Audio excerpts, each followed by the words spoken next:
Hello students, welcome back to my channel Edu Colours. आज हम इस वीडियो में क्लास 8th की सोशल एंड पॉलिटिकल लाइफ पढ़ेंगे। की फीचर्स ऑफ इंडियन कॉन्स्टिट्यूशन 3। ये वर्कशीट 10 है। हमने पिछली वर्कशीट में भी की फीचर्स ऑफ इंडियन कॉन्स्टिट्यूशन के बारे में पढ़ा था, जिसमें हमने फेडरलिज्म के बारे में पढ़ा था। हम इसमें फंडामेंटल राइट्स के बारे में पढ़ेंगे और सेक्युलरिज्म के बारे में पढ़ेंगे। तो चलिए शुरू करते हैं video. Civil rights were enshrined in the Constitution in order to avoid the misuse of power of state in independent India, called fundamental rights। यानी कि हमारा जो इंडिपेंडेंट इंडिया है उसमें जो स्टेट है वो अपनी पावर का मिसयूज़ ना करे, लोगों को उसके राइट्स मिले, इसके लिए हमारे कॉन्स्टिट्यूशन ने फंडामेंटल राइट्स तैयार किए हैं यहाँ के लोगों के लिए। The constitution protects the rights of individual before the state and others. यानी कि जो हमारा संविधान है वो जो व्यक्ति है उसके राइट्स को सुरक्षित रखता है। Apart from this, a section of the constitution also incorporates the directive principle of policy so that socio economic reforms can be brought in the state. यानी कि कुछ डायरेक्टिव प्रिंसिपल ऑफ पॉलिसी हैं जो state follow करता है, किसके लिए? अपनी प्रजा के लिए, अपने लोगों के लिए। यानी कि कुछ ऐसे काम जिससे एक इंडिविजुअल, एक आदमी का सोशल एंड इकोनॉमिक जो रिफॉर्म्स है, सुधार है, वो हो सके, और कुछ ऐसे काम जिससे कि इंसान का भला हो सके, राज्य करता है, जिसको हम डायरेक्टिव प्रिंसिपल ऑफ पॉलिसी कहते हैं। ठीक है। फंडामेंटल राइट्स तो होते हैं जो गवर्नमेंट की तरफ से, कॉन्स्टिट्यूशन की तरफ से इंसान को मिलते हैं, वो उसको इंडिया में पैदा होते ही मिल जाते हैं। लेकिन डायरेक्टिव प्रिंसिपल ऑफ पॉलिसी क्या होती है? ये स्टेट की पॉलिसी होती है और लोगों के भले के लिए काम करना स्टेट की जिम्मेदारी है। इसमें वो बातें कही गई हैं। Let's talk about the types of fundamental rights in India. यानी कि इंडिया में फंडामेंटल राइट्स कौन कौन से हैं? First is right to equality. Right to equality में क्या ब्रीफ बातें कही गई हैं, इसका मीनिंग क्या है? All people are equal in the eyes of law. It means no citizen can be discriminated against on the basis of religion, caste और सेक्स। यानी कि जितने भी लोग हैं वो स्टेट की नज़र में, कानून की नज़र में, देश की नज़र में सब इक्वल हैं।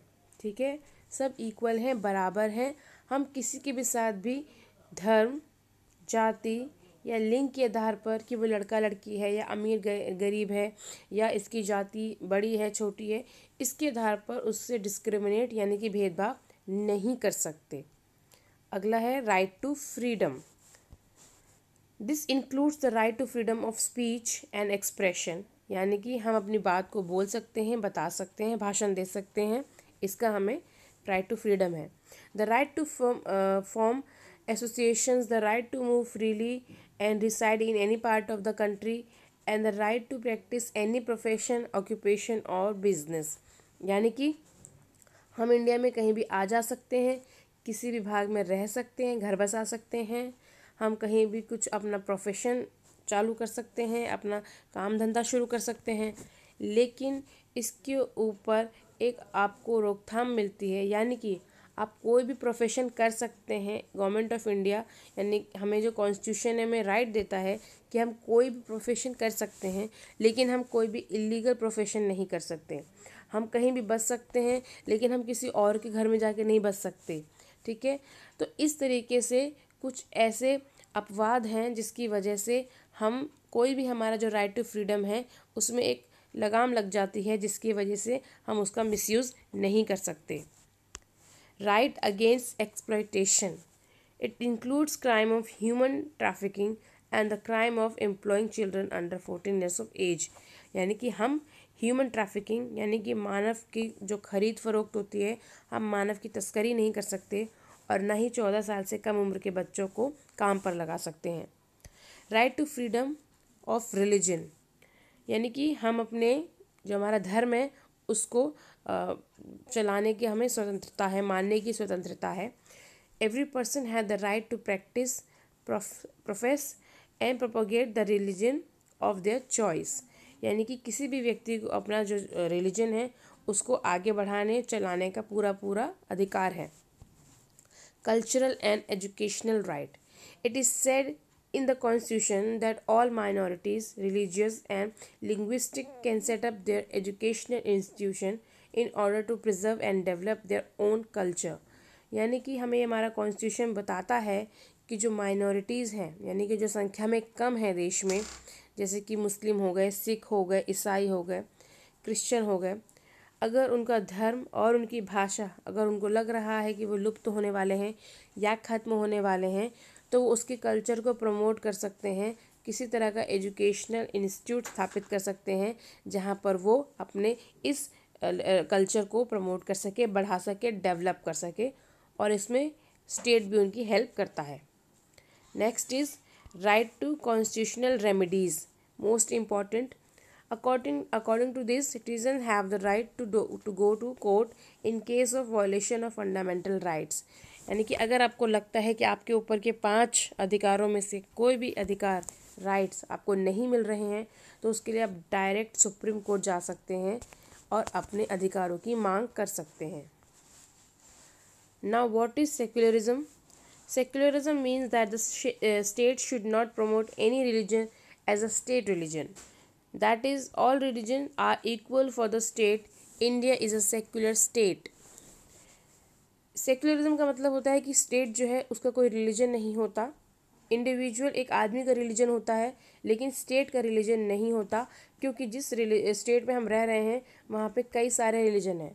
तो हम किसी एक रिलीजन को प्रमोट करके स्टेट का रिलीजन नहीं बोल सकते, क्योंकि इंडिया एक ऐसी सेक्युलर कंट्री है जहाँ पर बहुत सारे रिलीजन हैं।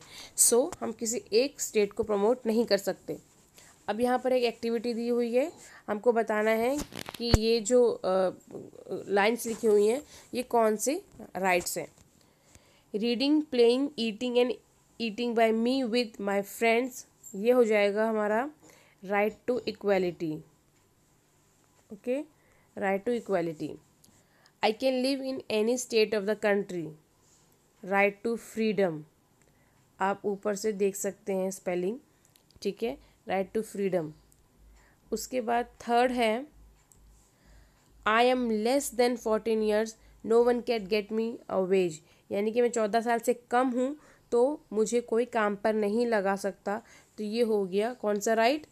Right against exploitation.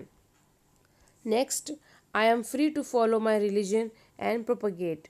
इसका होगा right to freedom of religion.